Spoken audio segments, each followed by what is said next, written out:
델타 변이 바이러스 검출률이 85%를 넘어섰습니다. 높은 감염력에 이미 접종을 마친 요양시설 어르신들이 다시 확진되는 돌파 감염 사례가 늘고 있습니다. 전문가들은 항체 지속기간 등을 고려해서 10월 이후부터는 추가 접종을 권고했습니다. 보도에 이형원 기자입니다. 델타 변이 바이러스 국내 검출률은 85.3%에 달합니다. 빠르게 확산하면서 직전주보다 12.2%포인트, 한 달여 전과 비교하면 80%포인트 넘게 늘었습니다.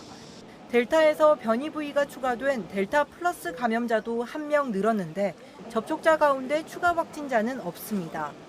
백신 회피력이나 중증도가 델타 변이와 유사할 것으로 추정되는 람다 변이는 국내에서 아직 확인되지 않았습니다.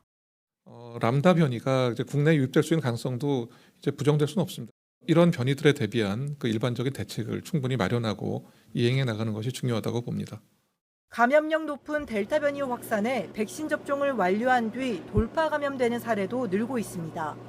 2,000명을 넘어섰는데 이 가운데 500여 건을 분석한 결과 65%가 델타 변이 감염자였습니다. 최근 잇따른 요양시설 집단 감염도 대부분 돌파 감염입니다. 지난달 말 이후 모두 159명이 확진됐는데 접종 완료자가 134명입니다.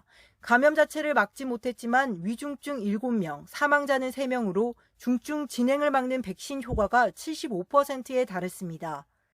완전 접종률 80% 이상인 집단임에도 델타 변이, 고령의 기저질환자, 산밀 환경에서 장시간 노출 등의 요인으로 인해서 발생률이 높았던 것으로 요양시설 어르신 접종이 지난 2월 말부터 시작된 만큼 항체 지속성이 조금씩 떨어지는 데다 감염력 높은 델타 같은 변이가 계속 확산할 것에 대비해 추가 접종을 서둘러야 한다는 지적이 나옵니다.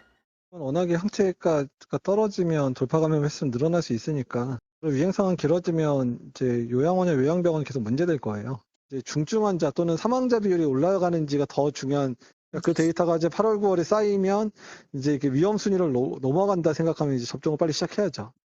정부도 추가 접종을 검토하고 있다며 구체적인 대상과 시기가 정해지면 발표한다는 방침입니다. YTN 이영훈입니다.